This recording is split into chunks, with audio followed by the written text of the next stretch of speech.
What other rebuttals could we go over, Christian, real quick? What's a tough rebuttal for you when you're talking to somebody? A tough rebuttal for me. What about when they have to talk to someone else about selling or gets like their wife's approval? Yeah, or an advisor, Kids. or yeah, that's a good one. And then That's another good one is like when a guy says, "Oh, well, I don't, this business is gonna get sold either way. I don't really need an agent." oh, but for what price? That's what I would say. For what price? Well, my asking price, 1.5. I want 1.5. It's easy. This place is worth 1.5. How many businesses have you sold, Mr. Seller? You really would say that? Yeah, and respectfully, how many, I do this for a living full time, just like you make pizzas full time. Respectfully, I sell businesses. How many businesses have you sold in your life? Say something. Listen, I've sold two, three of my own stores. Two or three. That's not bad. I've sold over 100 locations, and there's always something in a deal. Believe me, I just went through go through it every day. So you need someone who's going to mediate this deal for you. That is more important than getting you. You might think you're going to get 1.5, and then you might waste 6 months, and it might be a tire kicker. Having a professional in between you to make sure that that 1.5 is secured is more important to pay. You want to pay that commission. You want to get that deal done. You don't want to waste time is everything, my friend. I just get real with them. And if they don't like it, then there's another pizzeria. So that's my attitude towards it. And as far as going to an advisor or a husband or a wife, I would say, who's the partner in the business? Like if you said you had to go to your wife, is your wife the partner, or is your wife, just obviously your wife's your boss, but and then they'll laugh. Is your wife your partner in the business? And then he would say, no. I would say, okay, well, if we got you 1.5 million, is your wife going to be happy with that? And then, I always like to throw the numbers at them. And, if they have to talk to their wife, I'll ask them when I can expect a call back. And if they don't call me back at that time, then they're in the wrong. Like, it's a psychology game. Everything is in this business, everything is psychology. Time is really important in this business. If people tell you things and aren't consistent in what they do, they're in the wrong. And that when someone's in the wrong, like this guy missed our meeting yesterday. I mean, he missed our meeting before. He went to our meeting yesterday. He left. If we have another meeting for him, we're going to make him come to us. Like this is a negotiation strategy. We're going to make him come to us. We're going to make him pay for dinner. We're going to make him sweat as much as we could. And, when someone does something that's not consistent, you kind of have them. I don't know if this makes sense to everyone. If someone doesn't do what they say they're going to do, you have a little edge on them at that point, psychologically. That's all I'm saying. But give me something else, Christian. Rebuttal me. I want to help everyone on this call. Anybody, what kind of rebuttals do you get that are difficult? Anyone hit me with the tough question right now? What about the family thing? Like, oh, or I got to talk to this and that person. You just Okay. let them, or you kind of solidify it right then and there. Like, Well, I just have a question for you, Melissa. You got to talk. You got to talk to this person. Who's the part? What percentage of the business do you own? I own 100%, but it's part of my family's lineage, and I have to talk to my kids and my wife and No, see I what get they it. think about it. Of course. But when we're speaking about price, you want 1.5 million in your pocket, right? Yeah, Okay, so if I get that, do you think your family is gonna, your wife and your kids, is everyone gonna be okay with that? I don't know. Okay, That's all right. yeah. All right, so that's a big thing right there then. If they have a decision, if they're a deciding factor on that number, then I would go back to them. But if you can give me a call back tomorrow, because I don't take on every listing. I work on listings that I can transact on. This is something I can transact on at 1.5. But if you can give me a call back tomorrow, I'd appreciate it. And I would continue to work on it. So talk to your family, make sure they're good with the 1.5. If they are, give me a call tomorrow. Let's get this started. Okay. Okay, so you wouldn't call them back or follow up. You'd wait for them to call you. I'd wait for them to call me, and if they miss me by a day, if they miss me by 2 days, then I have the edge on them. And I would say, listen, I know you didn't. When they call me, I'm sorry, I didn't call you back yesterday. I would say it's okay. If they're a high price, I would bring them down, or if it's a great price, I might just take the deal. Everything has different circumstances. I always like to leave the ball in their court, so they have to get back to me because everything's a follow up in this game. I got a rebuttal. Mm. I have two rebuttals for you. So number one is, I'm working with a broker, and yeah, I've sold a couple of stores with them already, and they charge me a little bit less on the commission. What would you say to that? So, are you going to work with them here, or are you okay with working with me, or what's? what's your plan? Or, Well, 'cause what if it's a situation where they already have a broker, open agreement listed with another broker currently, and they're kind well, of hesitant to sign with us. So well, listen, Mr. Seller, I know your mindset. You want to get the deal done no matter what. You don't care who sells it, whoever sells it gets the commission. I like that. I like that challenge. If this is a good business, this is what I would say. I love that challenge. I respect that. So if the other guy sells it, I'm not going to be mad. I'm going to be happy for him, but I know I'm going to sell it. So I need an agreement signed just like they have. What's their commission? they're charging me 6%. 6%. And what's the asking? What are they asking on their business? On your business? What are they marketing at? 2 million. 2 million. Okay. And what's the NOI? We take home about 800,000. 800. And what kind of business is this? It's called a pharmacy. Pharmacy. All right. So pharmacies, they go by a gross revenue. What's the gross? Just so I know, because if it's a good business, I'm gonna hit them up with a different rebuttal. Actually, this is a real life scenario. Okay, so his EBITDA is about 1.5. Gross revenue between, call it 8 million. 8 million. Yeah. So pharmacies, you can get 25% of the gross. So I would say at the end of the day, Mr. Seller, what you care about is what you get in your pocket. No disrespect to these other brokers, but our company has sold over 300 listings in the last few years, and there's a reason for it. We price things right. I think you're priced a little low. I think we should start at 2.2.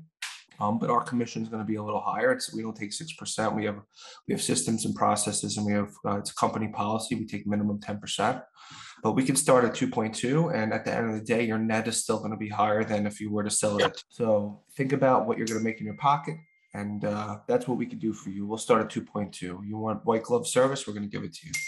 Depends. If someone's really cocky, you got to be cocky back to them. If someone's really nice, you got to be nice back to them. You got to hit people with what they are. Like if someone's really cocky to me on the phone, I'm not going to be nice. I'm going to be very cocky back to them. Not very cocky, but I'm going to hit them with straight facts. And I'm not going to be scared to really get aggressive if I have to. If someone's really nice, laid back, has a good conversation, I'm going to do the same thing. So every situation is different. Maybe next week I could do live. Maybe we should do some live calls on the meeting where everyone can see how Mark, Christian, myself, Matt, Joey, like we speak to these sellers and buyers, and you can see how we all do it differently and what works for each of us. I don't know if that's a good idea, but I think it's something different. Dave has another, I think this is a good rebuttal.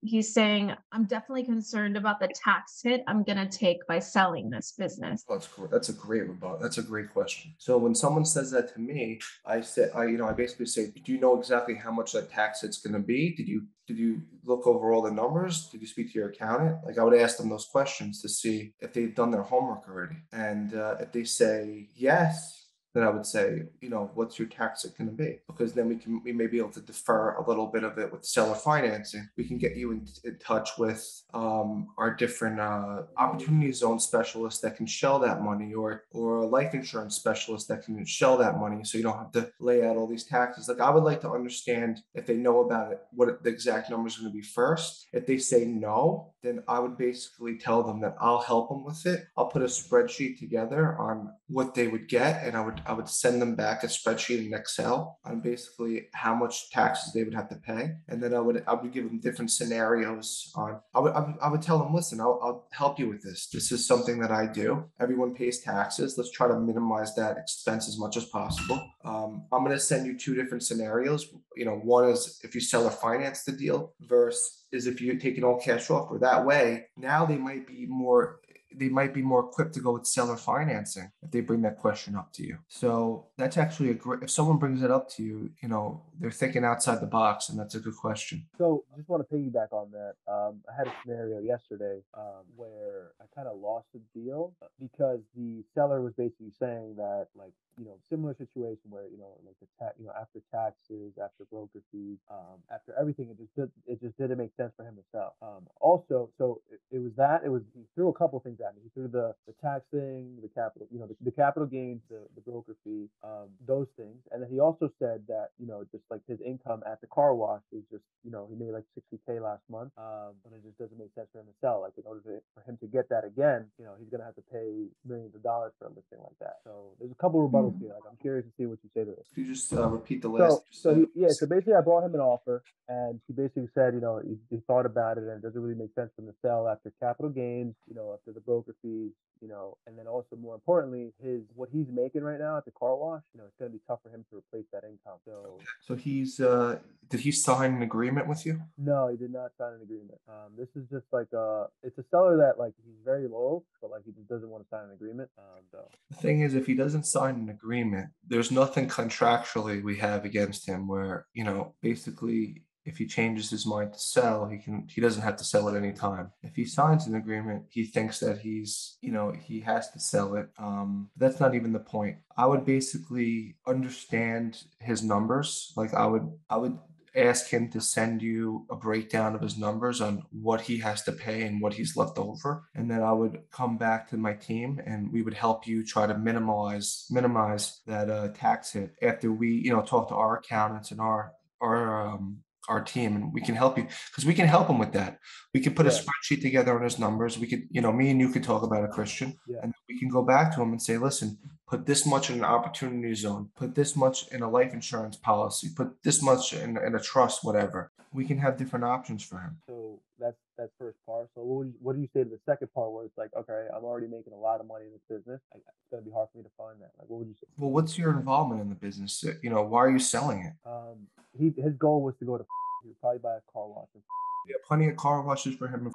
Yeah, but his budget. I'm gonna have to pay a lot of money. Right now I made $60K last month net profit. $60K net profit? It's 1031. What's a 1031? A 1031 is when someone sells a property and they have 180 days to shell that capital gains expense. They have to identify other properties or else they're going to have to pay taxes. But Christian, is this a business or it's only for properties, Melissa? But is this a business or a property, Christian? This is a car wash business only. Just a business? Yeah. And how much is it? So basically, originally, like he said he'll do a deal at 1.5. So I got him 1.5. I actually increased it to 1.7. I got him 1.5, and then that's when he started saying, like, right now car washes are doing very well. Like everyone's making money because of the weather. So he did very well that past couple of months. So like I didn't know what to say to that. Like his perspective was like that he's already making a lot of money, and it's gonna be hard for him to replace that income in another business. I mean, if you're gonna get 1.5, is it 1.5 up front that you're getting him? No, it's like 900 down. You're gonna get 900 down. You can use that capital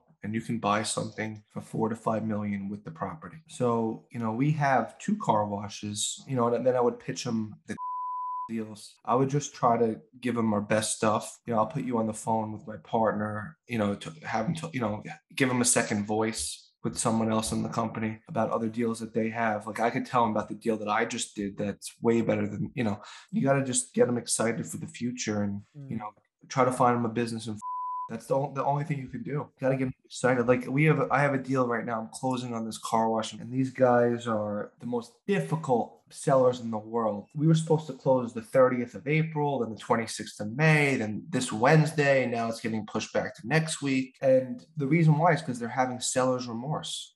So what I'm doing is I'm sending them other things. I'm promising them other stuff and I'm getting them out of this, the seller remorse stage. This whole business brokering is psychology. So you really got to understand who you're dealing with. I like agreements signed with everyone because, they're more skin in the game that way. Yeah, I think that was my first mistake on this deal is getting a listing signed. Yeah, then we're going to put on our listing agreements, we're going to change it up. We're going to say in our agreements that if we get you the price that you want and you agree to it, you still owe us our commission. That's going to be on our listing agreement. I've had too many deals where I got them exactly what they asked for and then they say they don't want to sell. I'm sure you have too, Christian. And then we lose our commission. We did our job. So yeah. Yeah, I haven't. That's a tricky situation. You have a deal and they have seller's remorse and that's right at the closing. I haven't dealt with that yet, but that's tricky. It's tricky, and now it's a mess because these guys don't care about litigation. They don't care about people suing them. There's no point of getting aggressive with them because they don't care. So you got to hit them with kindness. You got to hit them with other. You have to hit them with money. At the end of the day, you got to hit them with money. That's all I care about. How much money am I going to make after this? What are you going to get me into, Mike? So I like to hit people with facts. Yeah, that's. It's all about. At the end of the day, it's all about money for these people. I got something way better for you. I'll pitch them.